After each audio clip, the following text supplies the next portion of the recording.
Okay, there we go. It is now recording. Great. Perfect. So my name is Caitlin Che. I'm the diplomat in residence based in Southern California.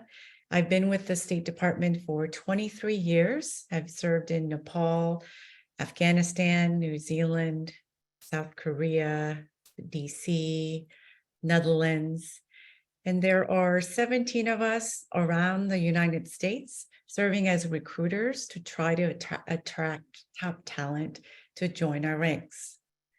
Now, I remember when I first came into the Foreign Service, I did not know that we had construction engineers, civil engineers, electrical engineers, doctors, nurses, as also diplomats serving as our Foreign Service specialists colleagues. And so I'm really excited today to be able to open this conversation with two of our construction engineers who are also diplomats, and to hear from them directly, having served in the field, about their career path, as well as their advice, their observations. And so for those of you who are already construction engineers or in this particular field, as well as those who are aspiring to be or studying to be one, we hope that this session will be an informative one for you. Before we begin, I just want to go over a couple of logistics. We will have an opportunity to engage with them in a question and answer session. In addition to a short slide presentation that would go over the eligibility, the mission of our overseas building operations, short for OBO, and what they do for the State Department. But the ways in which that you will be able to ask your questions will be through the chat section there. You'll see it there.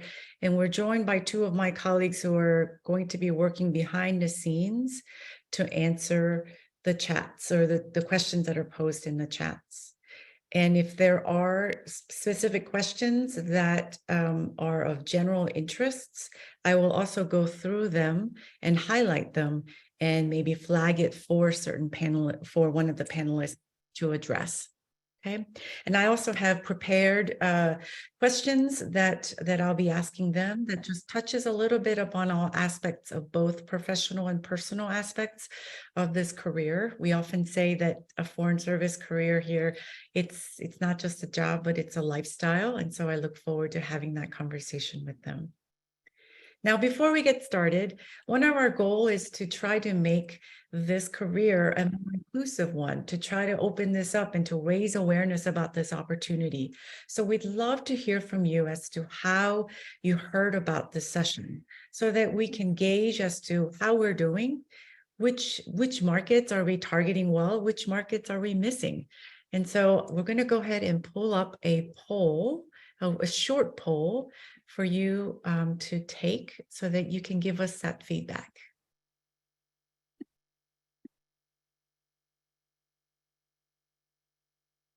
I hope everybody can see the poll that has gone up.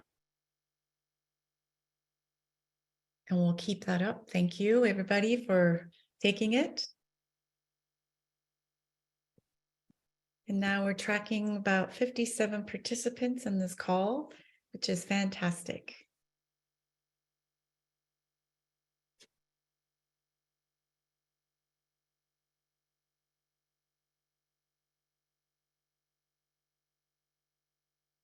Those of you who are joining in now, we're just taking a quick poll so that we can gauge as to how we're doing in terms of being able to be as inclusive, to raise awareness about this career opportunity to join us as diplomats and in serving in a very specialized skill sets.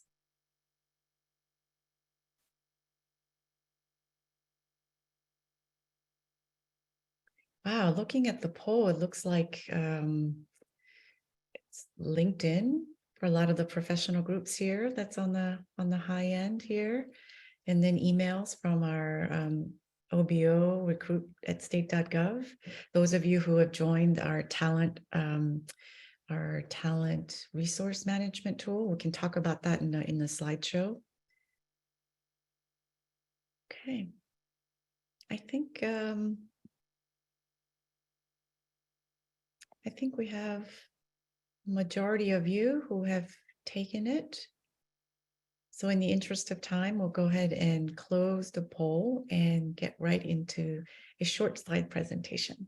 And then can't wait to jump into a conversation with our panelists here. Okay. Here we go. So the next slide, please.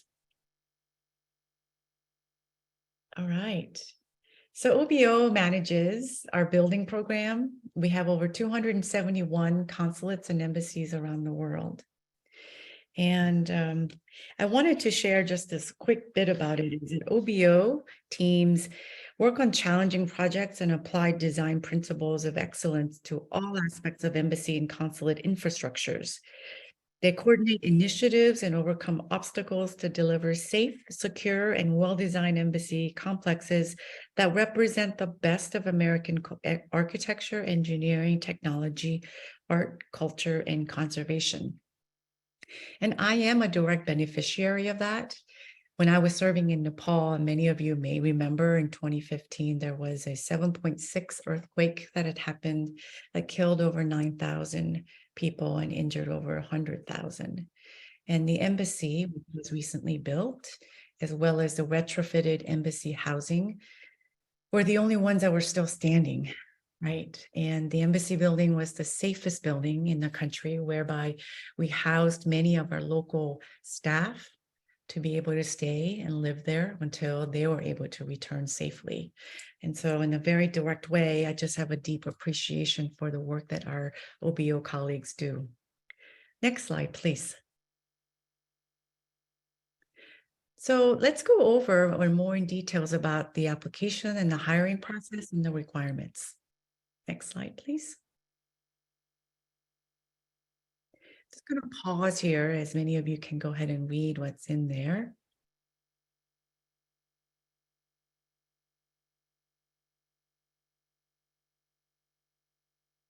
And the one that I think is worth highlighting is under the experience about the assignments to field sites on vertical construction projects, which include, but not limited to.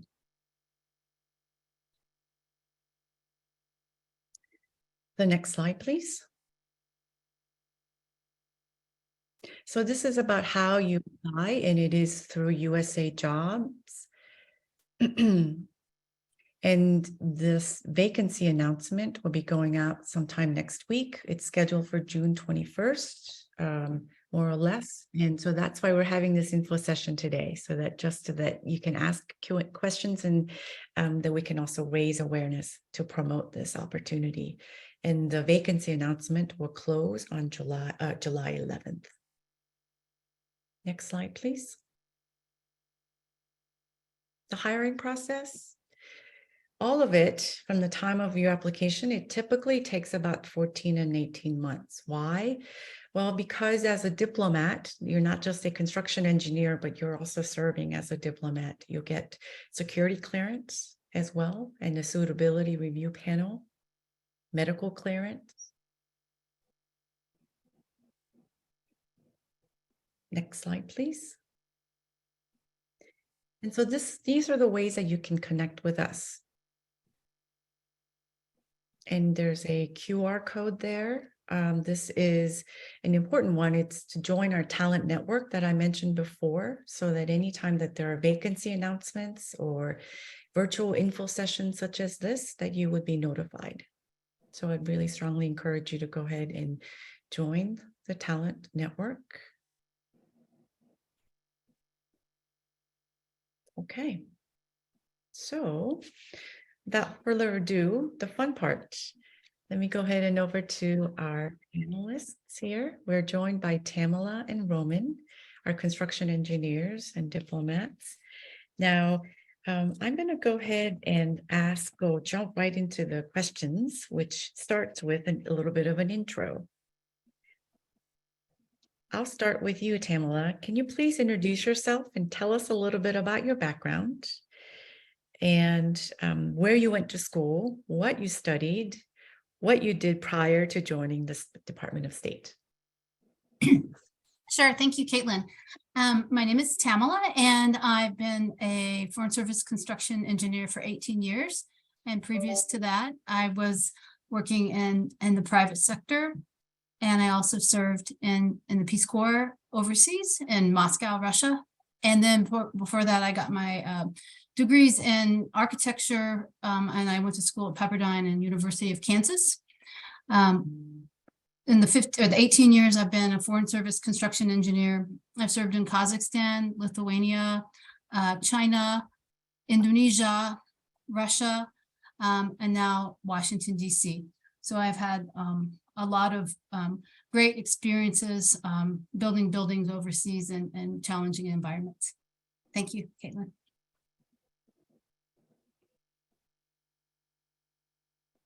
Thank you. Roman, over to you. Sure, thank you very much. I'll start from the beginning. I'm originally from Los Angeles, and I spent most of my time out there in terms of education. I went to University of California, Santa Cruz, where I studied in environmental studies, completed a bachelor's degree there, and went on to Cal Poly Pomona to get a civil engineering degree. And then I worked for a few years in the private sector as engineering consultant with a firm. They're called CDM Smith now. At the time, they were called Camp Dresser and McKee, but they do a lot of environmental engineering, environmental consulting. And after that, I joined the Peace Corps. I joined the Peace Corps and spent a little over 2 wonderful years in Honduras, Central America, doing water and sanitation projects right after a devastating Hurricane Mitch went through that country. So it was very rewarding work seeing that. And I used that experience and sort of the vision of what I had of what I wanted to do later in my life to get into a MBA program at Indiana University, the Kelley School of Business, and I was able to study marketing and international management over there before coming back to California and working with a private construction contracting company, McCarthy Building Companies, for about 2 years. And that's when I entered into the Foreign Service. And 18 incredibly fast years later, I find myself in Washington, D.C. Some years go by slower than others, definitely, but overall, it's just a whirlwind. I've had assignments in Washington. This is my 3rd time being in Washington, D.C. I've also been overseas in Surabaya, Indonesia, and Vientiane, Laos, and also had some time in back to Honduras. I was working on the embassy project there in Honduras. Thank you, Roman. I love the chat that's going on here. Martin saying, Roman, great work. I served in, it says, I went to Honduras with Engineers Without Borders. I didn't know that there was such a thing, Engineers Without Borders. That's awesome. I just love the wealth of people that we have here today. The participants are bringing in just a lot of perspectives and experiences. Now, Roman, you and Tamala have both had work experiences prior to joining the Department of State. And rather than staying there or choosing another organization or employer, what made you choose a foreign service career? Yeah, I'll stay with you, Roman, and we'll go to Tamala. Sure. So the number one thing that interested me in foreign service was this ability to live and work overseas. That's just something that I've always chased in my career, and finding out that this was possible, as you might imagine, having been a Peace Corps volunteer, I already had this affinity for working for the government or for doing things that really benefit the greater good. So as I tried searching for how I could possibly work overseas and how I learned about the State Department, I was originally interested in being a Foreign Service generalist. And it's pretty stiff competition to be a generalist, be honest about it. So I learned about the specialists, and being a specialist, not that the competition isn't tough, but it's such a smaller pool of people that it's being drawn from. So I was able to get in as a generalist, and it just perfectly melded my desire to work overseas, to live overseas, to do work that really benefits the world, that benefits the public, and really gives that sense of fulfillment of knowing I'm serving my country. So I'll stop there. Wow, thank you. How about you, Tamala? Sure. I like Roman, I gravitated towards living overseas, taking lots of programs in college to live and study overseas, and that went into my desire to go into the Peace Corps after college.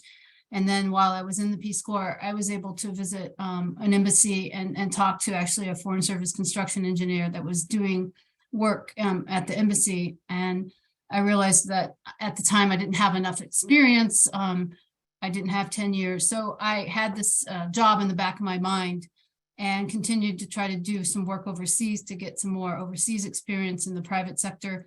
And then I also worked on vertical construction, as you mentioned in the brief, to make sure I had the right kinds of experience. So I think I spent 10 years preparing myself for this job. And when I did apply, thankfully I was accepted. And it's been, a great ride. Like Roman said, it melds my desire to do construction and engineering with my, and enjoying to live overseas and learning languages and meeting new people and seeing great places and experiences.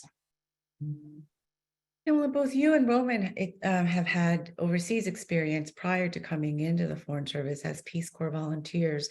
For those who are in the audience who have never served overseas, but just have always been interested in living overseas, do you think it's required, or it's that it would determine their success that they've had prior experience living overseas? I can answer that. My opinion, I think if you haven't worked overseas, you should have at least have a passport and traveled overseas and make sure you actually like it, because it's definitely a different type of experience. And if you don't even enjoy traveling overseas, it may not be a good fit for you to live overseas for long periods of time. Yeah, it's definitely a different experience to live versus going there for a vacation. So I don't think it's necessary, right? It's probably the same experience if you grew up in rural Iowa and then you moved to New York City. It's that same sort of, oh my gosh, people live like this feeling. And as long as you're able to deal with these sorts of changes, I don't think living overseas is completely necessary. It's more so that flexibility, resiliency, and openness to seeing something different, experiencing something different. Mm-hmm. Roman, you mentioned about the stiff competition among the generalists or coming in as a generalist, and I beg to differ, because I think it's the specialists that actually bring in real life skills to the table. But someone did ask in the chat about what's the difference between a specialist and a generalist. And so I'll just ask the behind the scenes helpers here, Rachel's, to put in the chat careers.state.gov, where you can actually take a free self-assessment test to determine which career track would be the best for you. Namely that specialists, there are very specialized skills that they bring in that's part of their requirement. Just as we talked about in the slideshow, vertical engineering experience, for example, or a bachelor's degree in a certain field. But even for a generalist, for example, all you need is to be a US citizen and with a high school degree, right? And so I would encourage those of you who may be sort of toggling between like, oh, what do I want to come in as a generalist or a specialist? I beg to say that, Roman, coming in as a specialist is more of a challenge and more difficult. But those of you who, again, are bringing in different specialized experiences, I don't think I would have ever known that, oh, they're engineers who are also diplomats. Oh, they're facilities managers who are also diplomats. And so that's what today's conversation is about, really focusing on those specialized skills. So I'll turn to Tamala, if you don't mind. How do you think your experience and background prepared you for the work that you are doing now? I think it really prepared me as I I said I had traveled and worked overseas previously to joining the State Department. And I definitely was prepared to live and work overseas. I think, learning to work in an embassy environment is also a new type of experience. So that was definitely new for me. I had some exposure, but I think I had good preparation beforehand. And then also, preparation in terms of just doing architecture and engineering buildings, because really, I think it's the same type of job, but we just put it overseas. So you're still building a building. It's the same engineering questions and design. The hard part comes in when you do it overseas. And so that's where the challenges come in, I think. And you, Roman? Yeah, I think to stay on this theme of the difference between a specialist and a generalist, the background that I had working in an engineering firm, working in a construction firm, it really prepared me to come in and to just be able to do the hands-on part of the job, the hands-on, read a blueprint, understand what the drawing is, understand what's trying to be built, following that process of how things get built. So that's where it's helpful.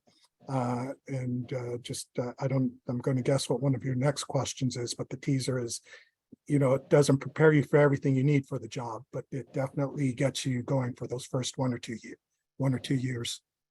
Roman, you talked about serving our country, that it's not just a job, but there was like the bigger mission of being part of something greater. Can you share with us an example or a story where you felt like, wow, this is why I joined?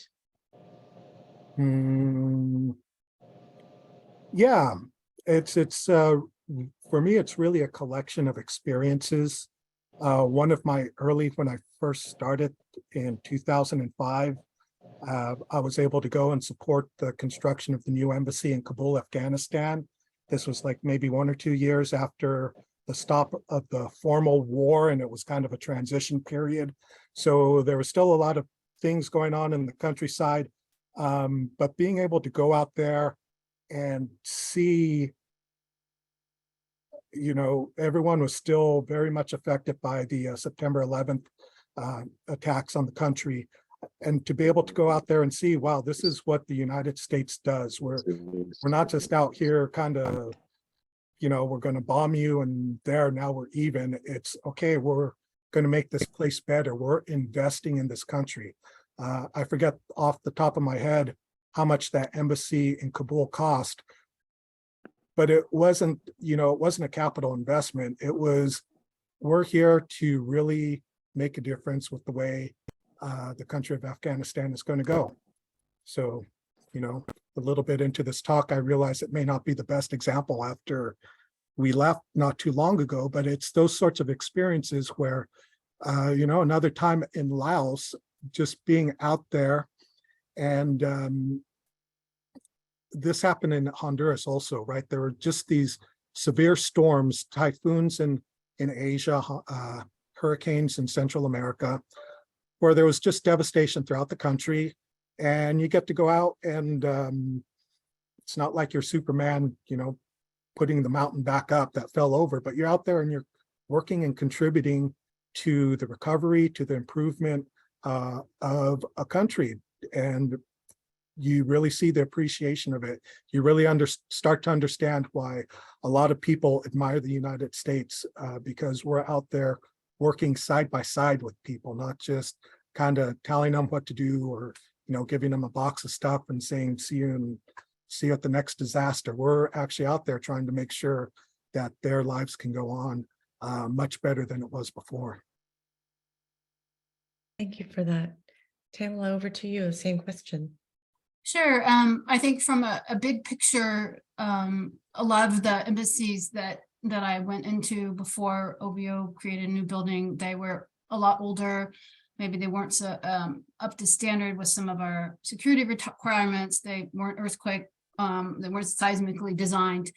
And so when we go into these places, we create these new secure environments for people to do real diplomacy. So that just gives me just joy when I see what we've done, when people are having these meetings or having these events, and they're using the spaces that we created in a great way, and that we're able to expand the diplomacy platform because of the building that we built.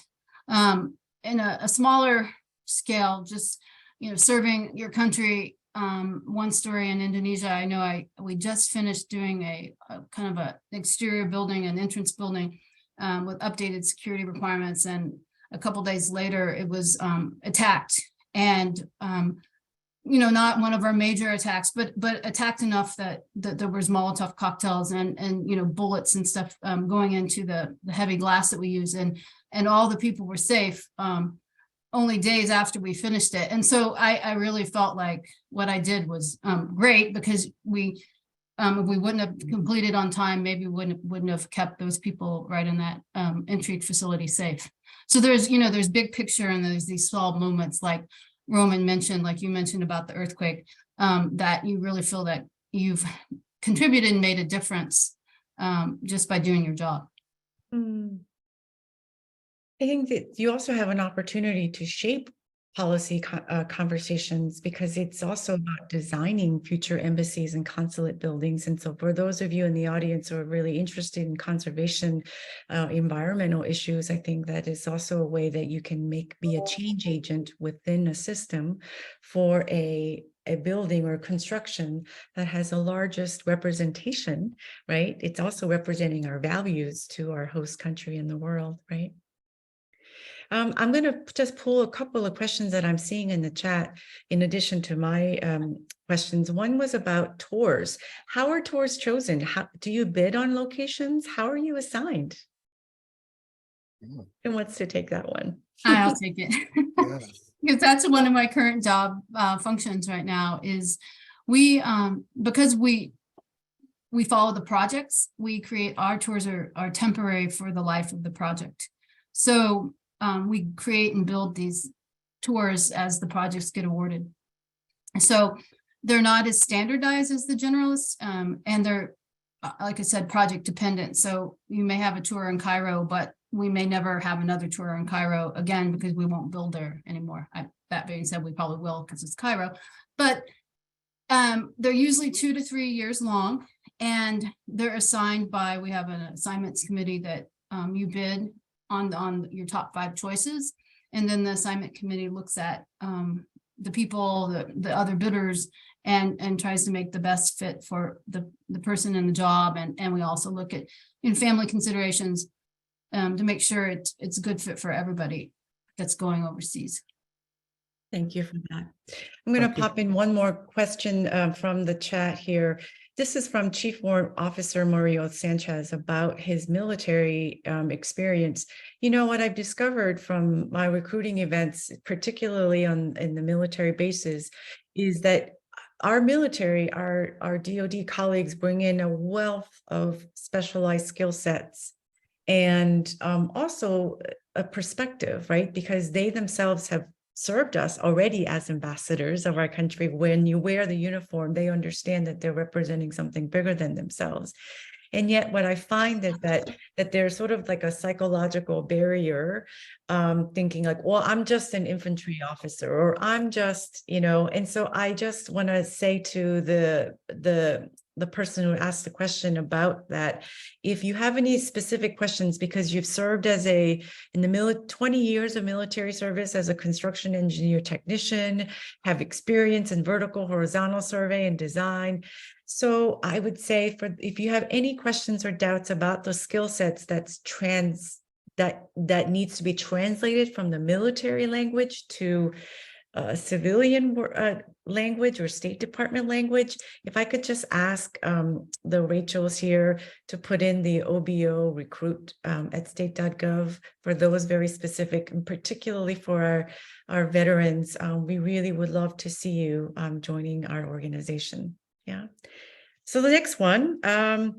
So describe what a typical day looks like for a construction engineer in a foreign service. Roman, can I start with you?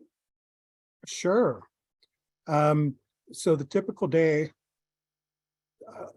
I feel like I have to twist your question a little bit, so excuse me, Caitlin, but the typical day for a construction engineer, I don't think is any different than a typical day for anybody else working in a engineering construction firm. You've got your day-to-day tasks. What really makes the difference are those atypical days, those days where you've got to deal with something that isn't your regular job. And that's what I think of more when people ask, what's the life like for a foreign service construction engineer? So, you know, the typical stuff, it's definitely having meetings, going out, doing inspections, reviewing submittals. The atypical days is you get a visit from the Secretary of State, the Vice President of the United States. You get, you know, these sorts of drop-ins. There's, to go back to natural disasters, you get hurricanes that are coming through the country, and you've got to figure out how to make sure your job site and your people are safe and prepared for the hurricanes.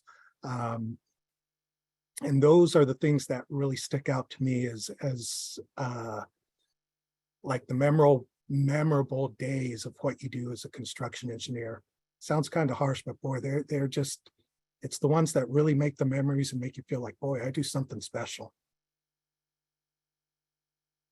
Yeah, I feel that too. How about you, Tamala?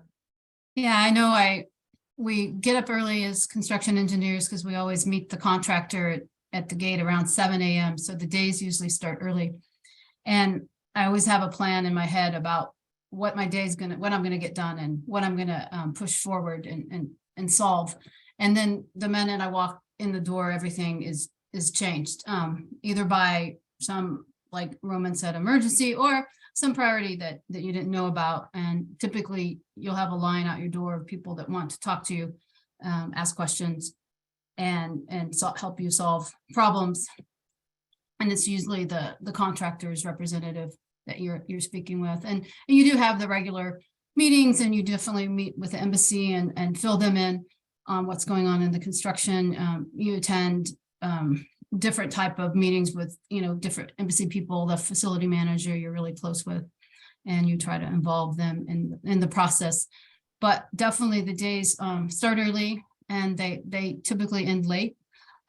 Sometimes we work late to do concrete pours, or work overnight because it's really hot where you are to pour concrete, or you work on a Saturday and Sunday because you need to do a power outage for the embassy and you can't do that during operational time. So I would say the days, like Roman said, they're not really typical, but they're definitely filled with lots of work and fun things to do. And every day, you know, you move the project forward and you see progress.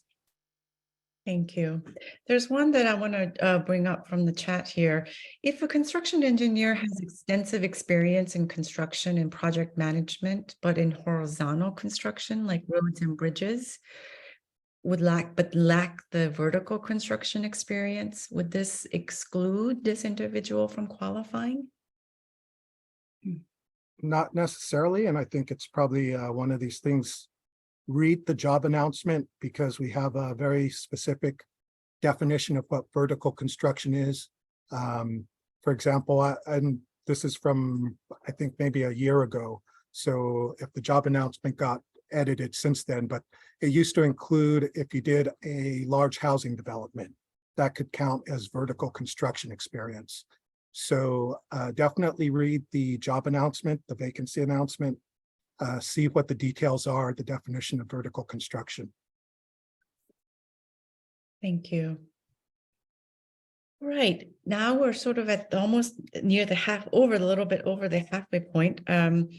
What does work-life balance look like for you? And how have you as an individual defined that?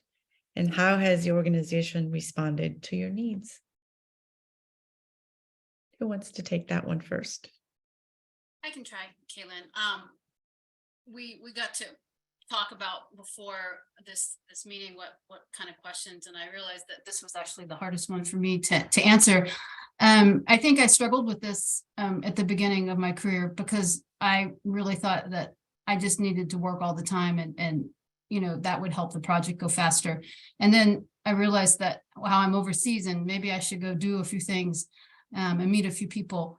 So I started to kind of calibrate my expectations of myself and try to find ways that I could balance everything, delegating and working with people to take different shifts on the weekends or late, or making sure I took my time off. And then making sure that in the country I was in, that I actually really punctuated the weekends. And so I could have memorable experiences and say, oh, I went to this cathedral this weekend. And oh, remember in June, we went to this piazza. I mean, so you tried to make sure that you weren't that family and the photographs that had the same background behind them every time they took a picture, that every picture you had someplace memorable for you. And I think having those experiences and coming back on a Sunday evening and going to work, you kind of feel enriched and fulfilled and excited about the place you're in. So it's hard though. The balance is hard because work can be demanding and you want to do the work, and you want to, if a president comes and visit, you want to be there and you want to be a part of the experience. So it is a difficult thing to do, I think. Yeah. What I'd say is, to echo what Tamala is saying, a lot of it comes down to a person's desires or what they feel they can do to balance out their work and life. But I think the really strong thing about the State Department is the vast majority of people support you, right? Even support you to the point of saying, well, maybe you really are working too much. You should stop for a while. But there's so much flexibility that is available that if you want to do something different, right? There's the day-to-day work, which needs to get done, especially if you're actually on a construction project. But over the course of a career, we've had people who have, they've gone to the Army War College for I think that's a one-year program, right? So they've done something like that. They've done other excursion tours as something that's not a construction engineer, which brings a whole different level of priorities of how do you balance your life and your work. But throughout it all, you get a lot of support. So I think that's definitely the best part about it is, as an individual, decide what are the things that you want to do to balance out your life, to balance out your work. You've got some people who genuinely do care about you, looking at you and saying, well, you seem to be pulling out a lot of your hair. Why don't you take a 4-day weekend? And it seems to work. I can't really complain too much. I've definitely had some long, stressful weeks, but they've been balanced out.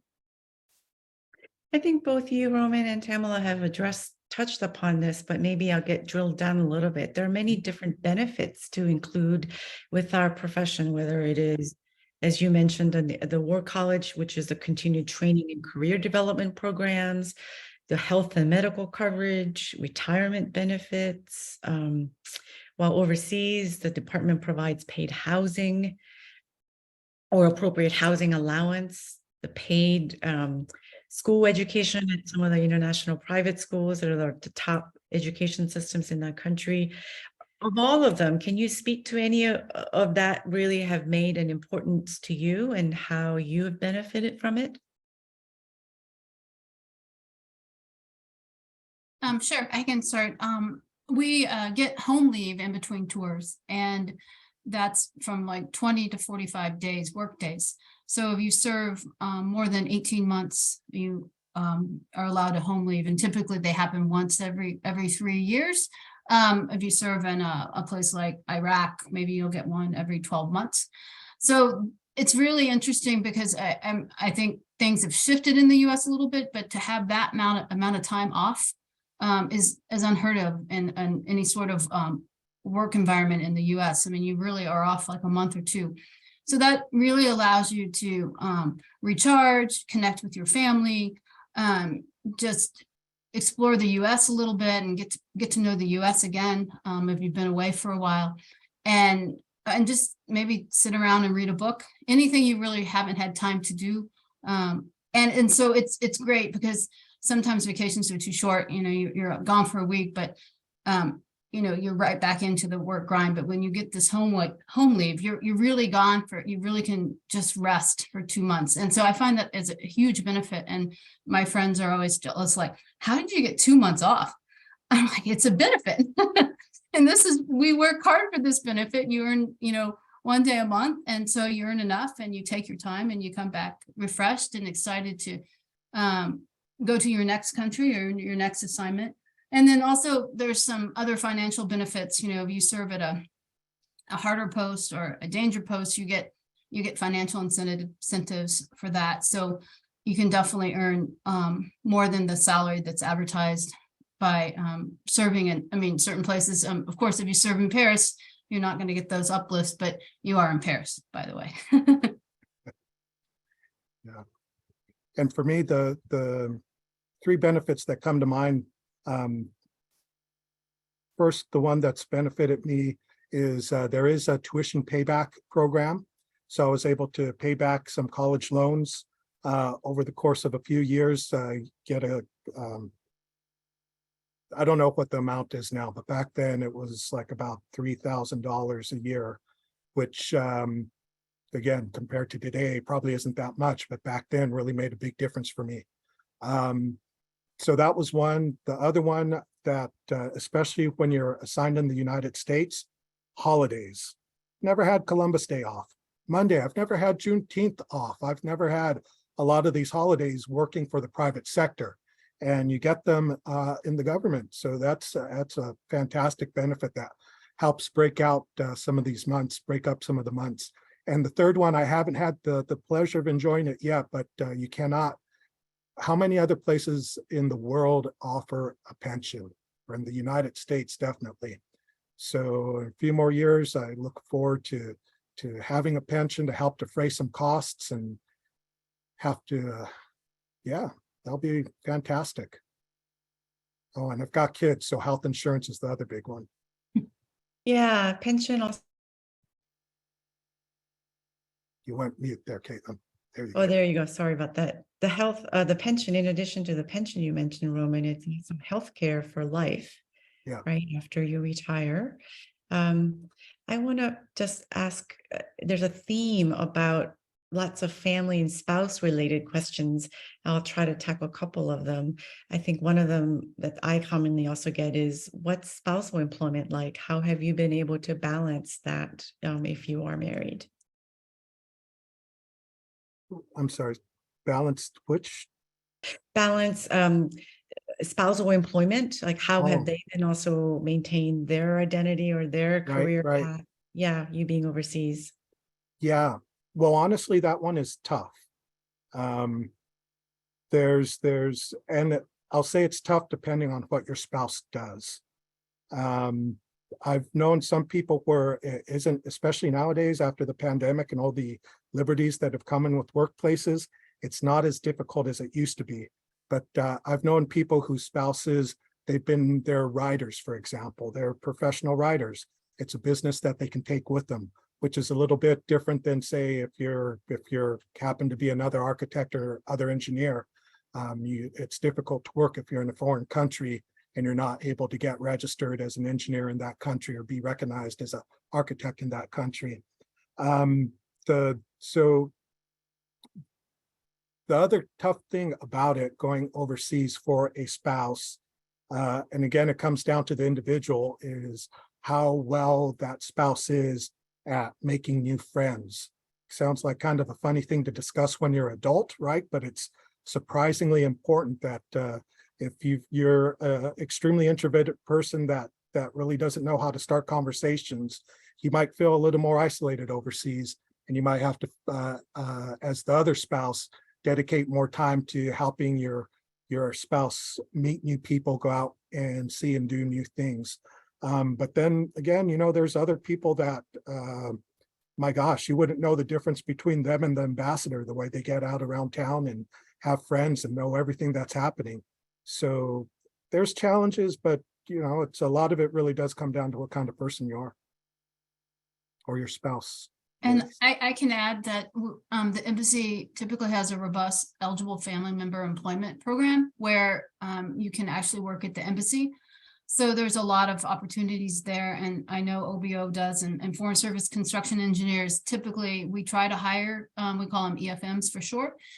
We try to hire them on our projects because we find that a lot of times there's strangely the resources. And when I was in Indonesia, I hired one mechanical engineer and one architect, and they worked, not just as spouses, but as regular engineers and architects for me, and they were wonderful. So we definitely try to provide opportunities for spouses as well, either on OBO projects or at the embassy at large. And I know there's also, if you're a teacher, sometimes there's a relationship between the embassy and some of the schools. So that seems to be an easier path for some spouses to get employment. Mhm. Now, both of you are assigned domestically now. There was a question about what are the challenges of serving domestically versus being overseas? I'll start with you, Roman, and I'll go to Tamala. Yeah, I think the biggest challenge is, especially after you've been overseas, you get spoiled. So you come back to the United States and you're pretty much in charge of everything. So if you've never been overseas, being assigned to Washington shouldn't make that much of a difference to you, right? So lifestyle wise, you just get spoiled overseas with people that take care of you. If there's something wrong with your house, you need a leak fixed, the embassy takes care of it for you. But the challenges, I think, professionally of being in domestic assignment, and particularly in Washington, DC, which again isn't any different than the corporate world.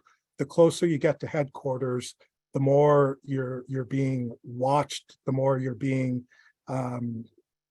used to serve the vice presidents, the CEOs, and to serve their agendas. You lose a lot of the independence that you've got being overseas when you're closer to headquarters. Tamala? Yeah, I mean, I'll twist it and say, I guess for us, some of the advantages are working in Washington is more of a 9-to-5 job than working overseas.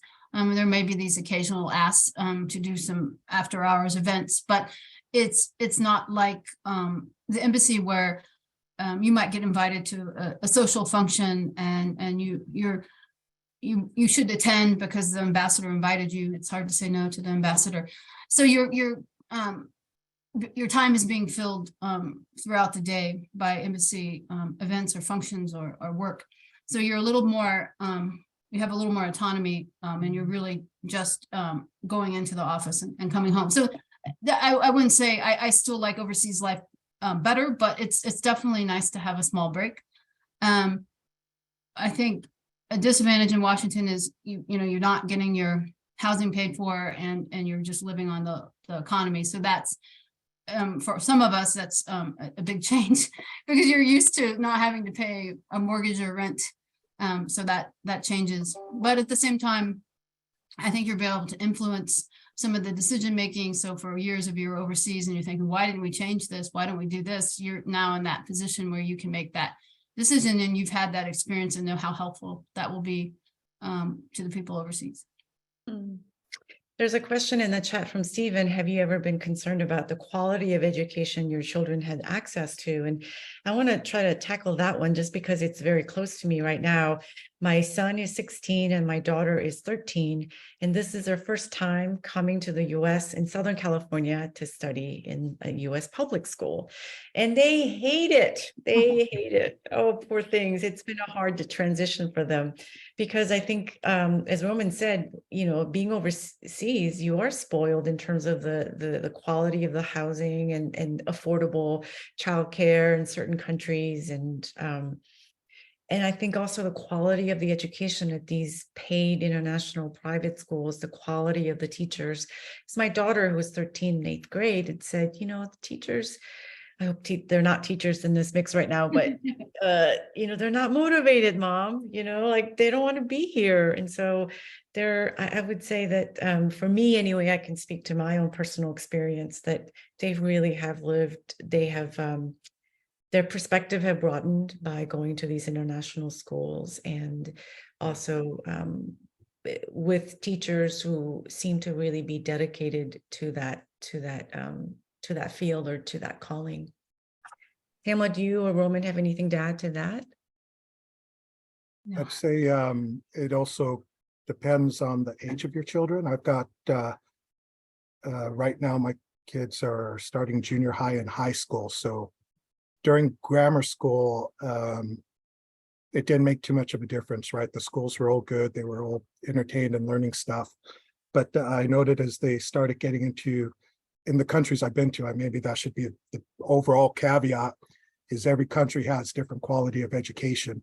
But as they got older and started these more senior classes, I felt like the quality of the education, not that it was going down, but that the teachers cared less whether they actually passed or failed, because they knew they were only going to be there for 2 years. Mm-hmm. So that's a little bit different than here, where they're in Fairfax County Public Schools, one of the higher regarded public school systems in the United States, and the teachers do care about, okay, you've got a future, think about college.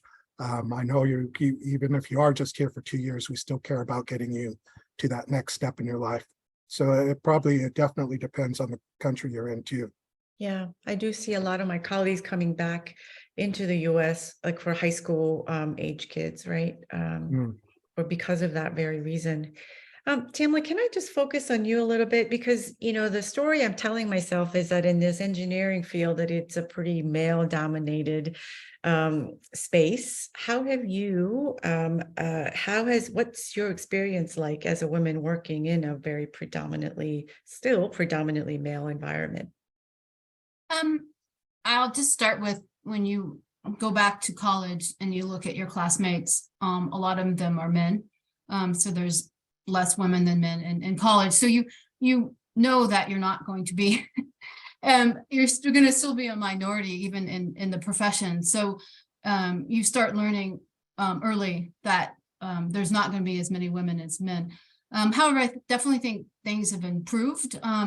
When I first started 18 years ago, I think I was one of 4 women as a foreign service construction engineer, and now we have 127 now. There's about 24 of us, and we're continuing to hire more women.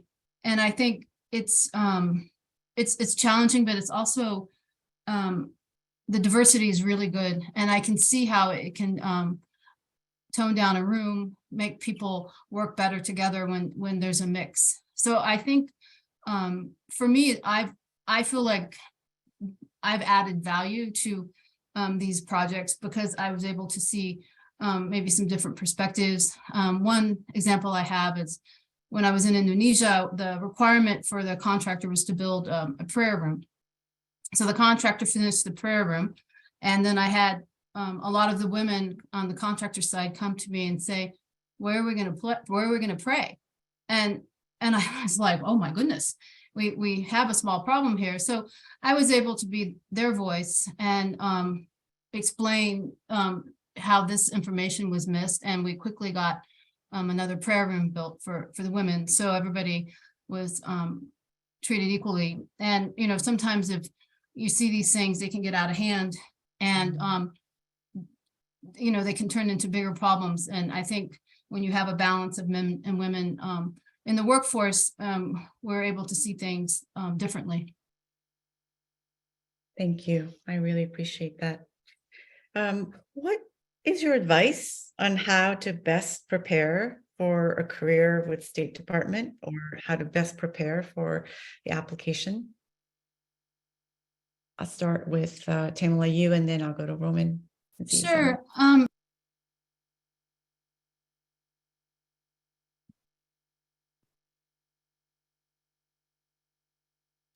Sorry, I was muted. Should I go ahead, Caitlin? Yes. Yes, please. Okay, sorry about that. I would definitely say you definitely want to be motivated for the job, because it's a job that you want to love. And so if you want to understand what the job is and do your research, make sure you know what it entails so that you're going into it with your eyes wide open. I definitely say, make sure you travel overseas a bit beforehand, read the announcement like Roman said, and make sure that you have the skills and the abilities to do this job, and you fit in the Foreign Service lifestyle. It wouldn't hurt to learn a language, or if you have a language in your pocket, brush up on it, because you can get a preference in terms of the hiring. If you speak certain languages, you'll get a few more points. So that might prepare you or get you accepted faster. I think there's more, but I think those are good starts. Thank you. How about you, Roman? Definitely patience. So that's something that you need if you want to apply, as well as if you actually start working here. Patience is going to be one of your best tools ever for being successful with this career. And then I just to absolutely echo that you've got to want this job. It's incredibly rewarding, but it's also incredibly difficult. It's not, like I did work as a consultant for a little while. It's not fast, easy money like a consultant. It's a career in the true sense of the word. You've got to really want to do what you do. Thank you. I appreciate you both. We have about 3 minutes left. In the last 3 minutes I have remaining, I've asked Rachel to go ahead and pull up the last slide for those of you who joined in later, that shows all the ways in which that you can be looped in with the Office of Building Operations, short for OBO. And so that you have a way of staying connected to us. And that QR code there will also help you to join our talent network. And so that you can continue to receive information about the vacancy announcements, as well as these info sessions. I want to really just take a pause to thank Stephanie, our ASL interpreter today, who has been busy at work. And for those of you who have stayed on, 62 of you still, that says a lot about you. We hope that you'll also spread the word and encourage your colleagues and encourage those who may be thinking about entering this field, that there's a career pathway as well. Any last words before we wrap up, Tamala and Roman? I just hope you all are interested to apply. We have other jobs in OBO as well as and the State Department. So if you don't immediately join us, please keep looking at the State Department as a whole. We'll welcome you here. Yeah, absolutely. It was great presenting here and talking, and keep looking us up. There's always opportunities, maybe not something right now, but keep checking because they come up. Yeah, one of the comments from the participants said, it's so clear you love what you do, and it's true. So thank you guys for making the time. If I just may ask the panelists to stay on, and for those of you who joined, thank you for staying on. We really appreciate your time and your interest. Take good care, everybody. And I'll go ahead and stop the recording.